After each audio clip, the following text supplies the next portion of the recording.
8월 24일 수요일 아침입니다. 오늘도 주님과 동행하는 복된 하루 되시기를 축복합니다. 오늘 함께 묵상할 말씀은 창세기 13장 1절에서 18절입니다. 아브라함이 애굽에서 그와 그의 아내와 모든 소유와 롯과 함께 네겝으로 올라가니 아브라함에게 가축과 은과 금이 풍부하였더라. 그가 네겝에서부터 길을 떠나 베델에 이르며 베델과 아이 사이 곧 전에 장막 쳤던 곳에 이르니 그가 처음으로 제단을 쌓은 곳이라. 그가 거기서 여호와의 이름을 불렀더라. 아브라함의 일행 롯도 양과 소와 장막이 있으므로 그 땅이 그들이 동거하기에 넉넉하지 못하였으니 이는 그들의 소유가 많아서 동거할 수 없었음이니라. 그러므로 아브라함의 가축의 목자와 롯의 가축의 목자가 서로 다투고 또 가나안 사람과 브리스 사람도 그 땅에 거주하였는지라. 아브라함이 롯에게 이르되 우리는 한 친족이라 나나 너나 내 목자나 내 목자나 서로 다투게 하지 말자. 내 앞에 온 땅이 있지 아니하냐. 나를 떠나가라. 내가 좌하면 나는 우하고 내가 우하면 나는 좌하리라.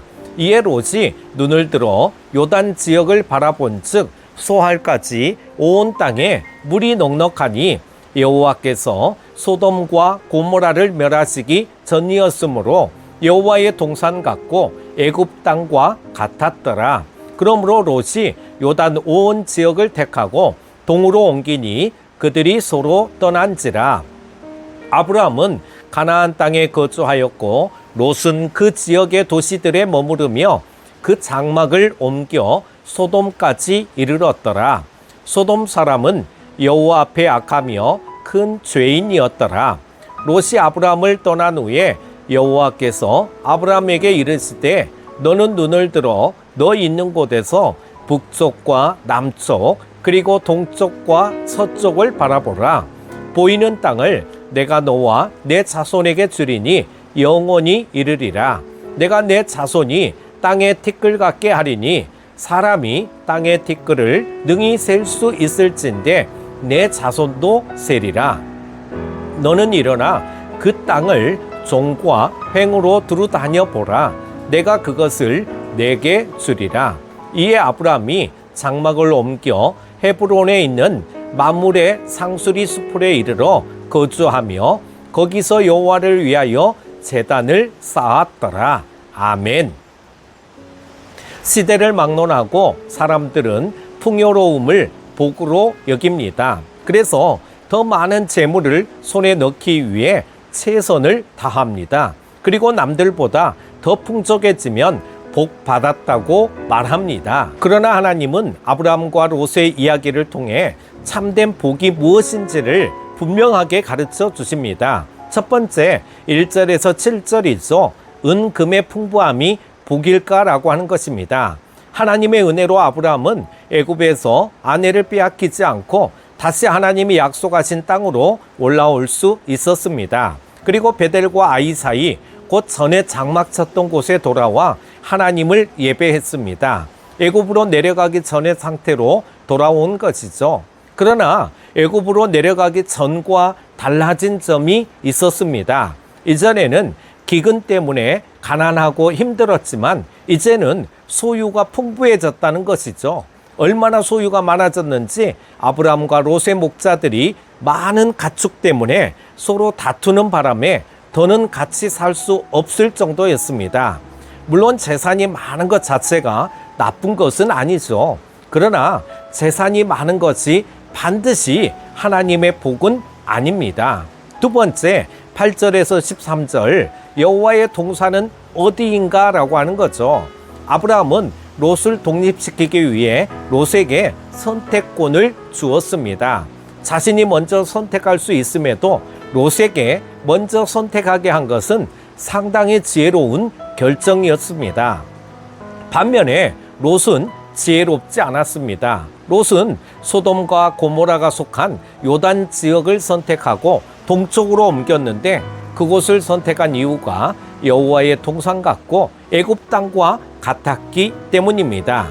그는 풍요로운 땅이 곧 여호와의 동산이며 애굽 땅이야말로 여호와의 동산과 같은 곳이라고 여겼습니다.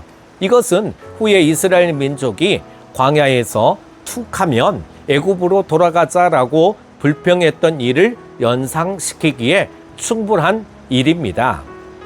그러나 하나님의 언약이 있는 곳이 여호와의 동산이지 풍요로운 곳이 여호와의 동산이라고 할 수 없다는 것이죠. 롯이 선택한 곳은 큰 죄인들이 살던 곳이었습니다. 우리는 재산이 많아지고 지위가 높아지는 것을 하나님의 복으로 여기는 어리석음에서 벗어나야 합니다. 하나님의 복은 하나님의 언약을 통해서 오게 된다는 사실입니다. 마지막으로 하나님의 언약이 있는 곳에 대해서 14절에서 18절에 말씀하고 있습니다. 아브라함은 롯과 헤어진 일로 꽤 큰 상실감을 느꼈을 것입니다. 롯은 그의 아버지 하란이 갈대아에서 죽은 이후 아브라함에게 아들과 같았습니다. 그래서 하나님은 롯이 떠난 직후에 아브라함에게 그가 바라보는 사방의 땅을 그와 그 자손에게 영원히 주겠다고 약속하십니다. 또한 그 자손을 땅의 티끌같이 많아지게 하겠다고 약속하십니다. 현 상황에 집착하지 말고 하나님의 약속을 바라고 소망을 품으라는 것이죠. 아브라함은 하나님의 약속을 붙들고 헤브론으로 옮겨 제단을 쌓았습니다. 아브라함이 제단을 쌓았던 곳, 즉 세겜과 베델과 아이와 헤브론 등은 모두 이후에 이스라엘 백성에게 중요한 성읍들이 되었습니다. 이처럼 아브라함은 풍요로운 땅이 아니라 약속의 땅에 머물렀고 그 땅은 그의 후손에게 영원히 이어지는 거룩한 땅이 되었습니다. 사랑하는 큐티 가족 여러분, 우리의 가치관도 이처럼 물질적 풍요가 아니라 하나님의 약속에 맞춰져야 할 줄로 믿습니다. 하나님은 우리에게 재물도 주시고 질병도 고쳐주시고 세상에서 성공을 누리게 하십니다. 그러나 그 자체가 하나님이 주시는 복의 핵심이라고 생각해서는 안 된다는 것입니다. 하나님과 함께하고 동행하는 것, 하나님의 언약에서 벗어나지 않고 예배할 수 있는 것이 참된 복입니다. 부수적인 복이 아니라 참된 복을 바라고 소망하고 누리시는 큐티 가족 여러분 다 되시기를 축복합니다. 오늘 하루도 승리하십시오. 기도합니다. 하나님, 상쾌한 아침을 열게 하시니 감사합니다. 무엇이 참된 복인 줄을 알고 여호와의 동산에 거하게 하시고 하나님의 언약이 있는 곳에 머물게 하여 주옵소서. 오늘 하루도 우리 모두를 건강하고 안전하게 지켜주심으로 주의 발자취를 잘 따라가게 하여 주옵소서. 예수 그리스도의 이름으로 기도드립니다. 아멘.